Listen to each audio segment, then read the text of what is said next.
Hey, what up, guys? It's Protonic here.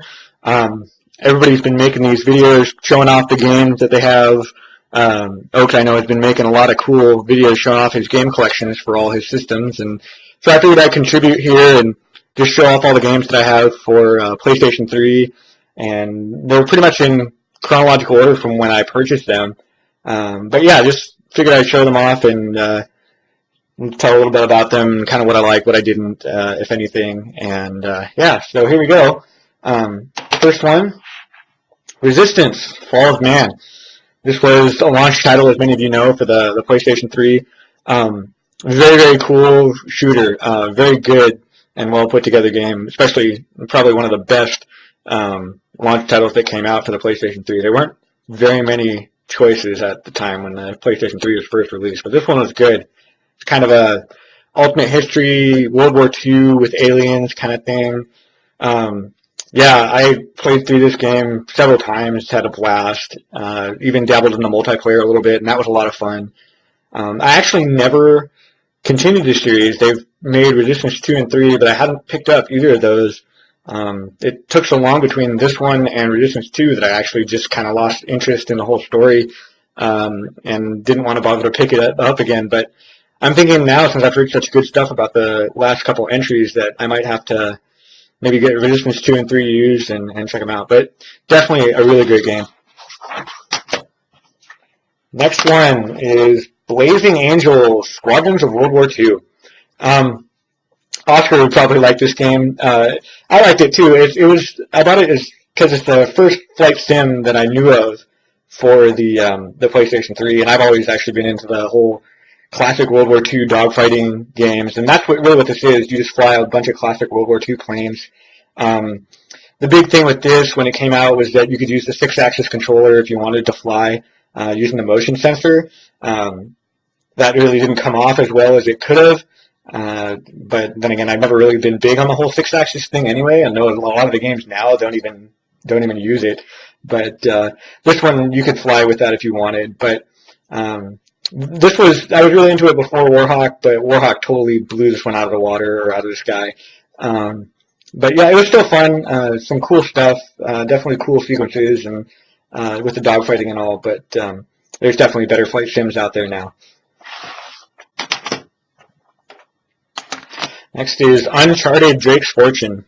I had actually kept an eye on the development of this game when I first got my PlayStation 3, and I was really just drawn in by the whole teaser trailers and everything for it, and had pretty high expectations for it, and they were met and exceeded. This game is incredible, very cinematic, lots of cool Indiana Jones-esque kind of parts, even has some sort of stealthy elements to it. Great gunplay, really good story, great voice acting, really a whole package. Very, very well put together game. Some people I know, when they first reviewed this, they kind of complained about the gunplay. I never had any issues except with having to use the 6-axis to aim the grenades. That was the only thing that I really could never get used to. But other than that, it was really, really cool. If you haven't played this, the series has just gotten better from here on out, so definitely give it a shot and know that Uncharted 2 and 3 are a head and shoulders above what this one started off as, but this was still incredible in its own right. Next up, Ratchet and Clank Future, Tools of Destruction. Mainly I bought this because this was the first Ratchet and Clank game to come out for the PlayStation 3. I had played a few of the Ratchet and Clanks on PlayStation 2, and I liked them. Just kind of dorky little kiddie platformer games. They've got some clever elements with the two characters and the fact that Ratchet, he'll put stuff together and have like a cool spaceship and whatnot that you can zoom around. And this one has some really, really cool places, expansive environments. They really showed off the PlayStation 3 really well. It's a very big game, very long game, and a lot of fun too. I haven't played any of the Ratchet and Clank since, namely because I feel like they've been cranking them out a little bit too quickly, and they don't really have the polish of the earlier games. But you never know. I might give it a try. It's just harmless fun, really kind of cool, casual game. But not bad, not bad. Next up is the Orange Box. This is a port from the PC to the PlayStation 3. It includes Half-Life 2, Portal, and Team Fortress 2. I actually never tried Team Fortress 2, but I did play Half-Life 2 and Portal, and really Portal was the reason that I wanted this. A lot of people who got the Orange Box on PC were able to play Portal before the PlayStation 3 people because it wasn't released for PlayStation 3 until much later. But Portal is literally the best thing on this. Half-Life 2 is amazing, but Portal is something so different and so clever. And if you've never played it, it's a puzzle game, a first-person shooter kind of puzzle game, where you get to make these portals and wander through these mazes, kind of solving puzzles in order to get through to the next part. And there's a lot of great, really dry humor, really quirky kind of humor. And it wasn't even really a full-fledged game when it was released with this. It was just kind of an add-on that they threw in there.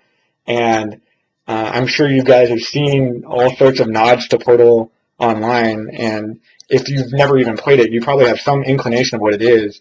So, yeah, if you haven't played Portal, definitely check it out. I don't know if you can download it on the PSN or not, but you can definitely get it on the Orange Box. Next up, Splinter Cell Double Agent. I was actually pretty disappointed in this game. I'd always been a fan of the Splinter Cell series from when I played them on PC. I was a huge fan of the first one, and the third one, Chaos Theory, both excellent and very cool stealth gameplay in those. And with this one, they just decided to get rid of pretty much all the cool stealth elements and have you try to infiltrate some organization, but the stealth wasn't really the same. It lost a lot of the cool aspects that were what really drew me to the original. They tried to implement some sort of a choice system to make it, you could do, good things and continue to work for the government or not and actually, become a rogue agent or something like that. But I don't know. It didn't go off really well. I kind of felt like they ruined the whole Sam Fisher character. It really had a lot of potential, I thought, in the way that they conceived of it, but it didn't go off too well. So, yeah, pretty disappointed in it. Next up, Call of Duty 4 Modern Warfare. So, this obviously was the first Call of Duty to go into the modern era. A lot of people were really speculating how well this would go off, and it really was a fantastic game. Definitely, of all the Modern Warfare related games, it's one that has the best story, I feel. And it's got a lot of great gameplay elements, incredible graphics, especially when it first came out. It just looks amazing. And so, yeah, it was a lot of fun to play. This is really what got me back into multiplayer shooters, actually, on the PlayStation 3 and console games. I mean, I played Time Splitters and whatnot on PlayStation 2, but not online. This was the first game that I'd been playing online that wasn't on a PC. So, yeah, lots and lots of fun. Very cool. Metal Gear Solid 4, Guns of the Patriots. So, the last entry in the Metal Gear Solid franchise, supposedly, epic. The best conclusion to a series of games I have ever played. This was everything I hoped it would be and more, and there is so much cool stuff. The game looks incredible. There's so many awesome moments. You got all kinds of cool stealth gadgets. You have the Octo Camo suit that changes color based on your environment. You had a choice whether or not you wanted to be stealthy or you could run and gun through the environment. It didn't matter which way you wanted to go about it. There's just some really, really amazing things. They continually raise the bar on the Metal Gear Solid games, and this one had perhaps the highest level of polish of any PlayStation 3 game that I own. Really, really, really well put together, and definitely worth checking out. You do need to know the backstory with the other games too, so if you aren't really a fan of this, you might not really get a lot of the nods to the previous games, but really, really well done. Next up is The Force Unleashed, Star Wars, The Force Unleashed. This was a lot of fun. I had actually, coming off the PC, I had played Dark Forces, Jedi Knight 2, Jedi Outcast, and those were all first-person shooters kind of transitioning into more Jedi-oriented combat with a lightsaber, but I don't think it was ever fully realized until this game came around, and then you could do some really awesome stuff. Wielding a lightsaber, using the force power simultaneously to fling objects and slice and dice people. It was great. The story is very cool, too. It's clever because they actually tied it into Star Wars canon. And so as a Star Wars fan, I can definitely appreciate the effort that went into the story and kind of revealing a little bit more about what happened before Episode 4, A New Hope. Yes, it's a lot of fun. Unfortunately, it feels like what they did, I don't have the Force Unleashed 2, but it feels like what they did with that one was essentially tried to make a carbon copy of this one without the cool story elements. I played some of it in like a demo and on the demo console, and I really didn't get into that one as much. This one is really easily the better game. Grand Theft Auto 4. So the first Grand Theft Auto to be released on the PlayStation 3. Really good. Definitely a standout in the franchise. This one I felt was more character driven as far as the story goes, rather than other Grand Theft Auto ones where you were kind of a thug, would go around, you could beat people up and whatnot. But this one had more of a story with the main character Nico, and amazing things. With the big city, everything just looked great, especially, because, on the PlayStation 3 hardware, it looked really, really well. It worked really, really well. I actually, come to think of it now, I actually have never beat this game. I am on the last level. I am on the last level of this thing, and you have to make a jump using a motorcycle, jump into a helicopter to where the bad guy is, and I cannot for the life of me make that jump. I must have tried this 200 times, and I can't do it. I guess I'll have to come back to this at some point. Dead Space. Now, this game is very, very cool. It's kind of a sleeper hit. Not a lot of people knew about it right away, but I think word got around pretty quick. It's a third-person survival horror kind of game that takes place in space. Obviously, you spend most of the game on this derelict spaceship that's infested with these necromorph things, and it is incredibly cool. One of the few games where sound design and lighting design have really come together to make the whole thing work. It is scary than hell sometimes. I actually like to play this game just with the lights off because it kind of makes you feel like you're that much more in that environment. It is great. It will scare the hell out of you, and but you'll have a great time just getting the shit scared out of you. And yeah, very cool weapons.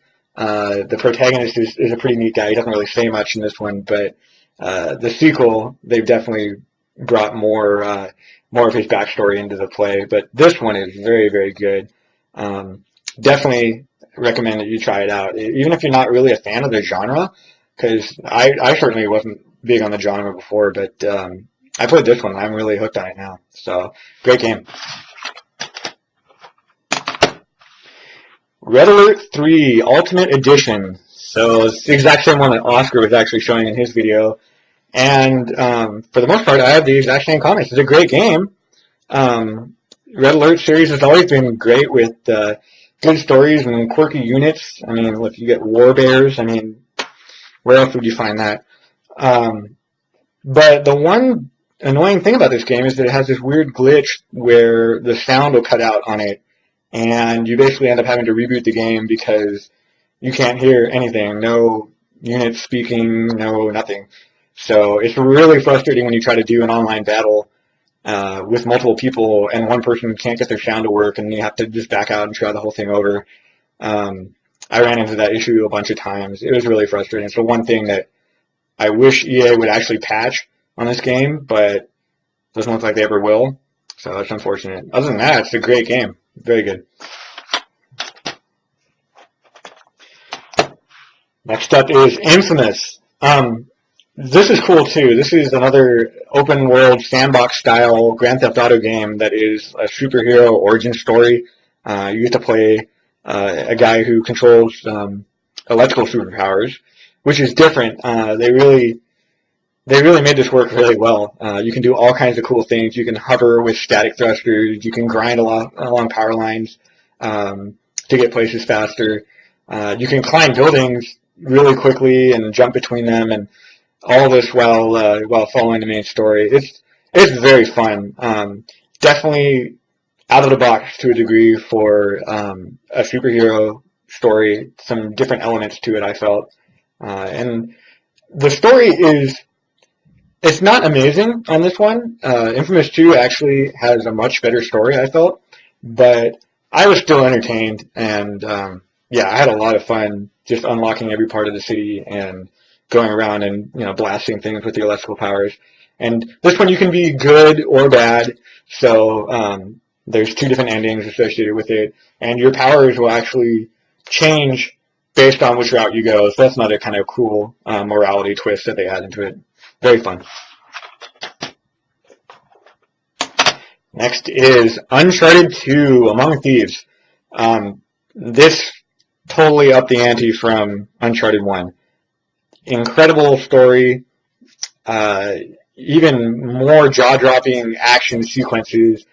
There's just awesome stuff going on here. If you haven't played this, you are really missing out on some great stuff. All the Uncharted games are very cinematic, as I kind of said earlier, but this one just brought it to a whole nother level from the first. And yeah, I was blown away with this game. I don't know how many times I played through it. I played through it a bunch.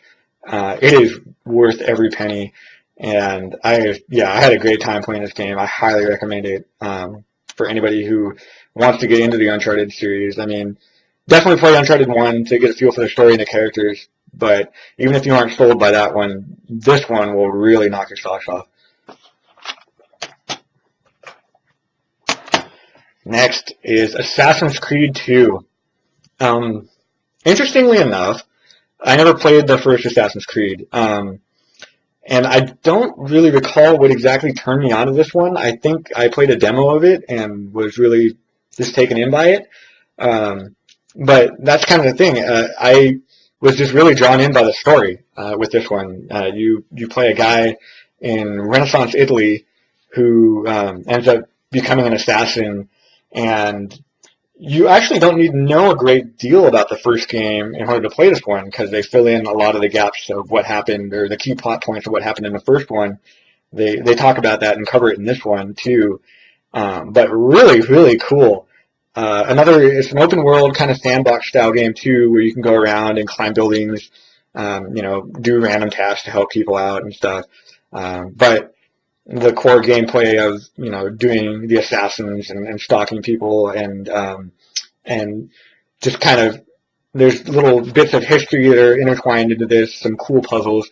It really is a very, very well put together game. Lots of hours that you can devote to this to get all the stuff to unlock. I had a great deal of fun with this. So that's about halfway through my collection right here. I'm going to break this video up into 2 parts, so I will sign off here and then look for part 2.